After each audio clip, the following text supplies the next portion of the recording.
आज गोटे बहुत शुभ दिन। आज लयकरा ब्लॉक रो एवं किरमिरा ब्लॉक रो जो रास्ता सबू स्वाधीनता पर ठारू से रास्ता केबे पिचु होई नथिला, माटी रोड सबू थिला। से भलिया सबू रास्ता पाखापाखि 26 कोटी टंकार रास्ता आज आम शिलान्यास करछु। काम आरंभ होची।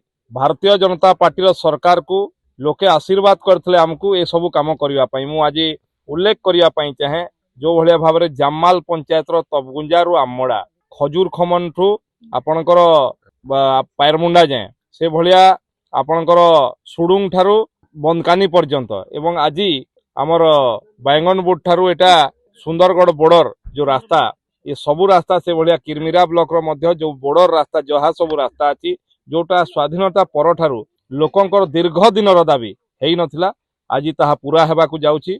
आसंता काली शिवरात्रि मध्य अछि। प्रभु झाड़ेश्वर महादेव समस्त को आशीर्वाद करंतु। आमर झारसुगुड़ार ए भलिया विकास होथाउ एवं भारतीय जनता पार्टी सरकार रे मुख्यमंत्री मोहन चरण माझी नेतृत्व रे झारसुगुड़ा विधानसभा निर्वाचन मंडली रो मु धन्यवाद देवा पई चाहे। सबु रोड रास्ता पई व्यापक भाव में अर्थ मंजूर करछंती।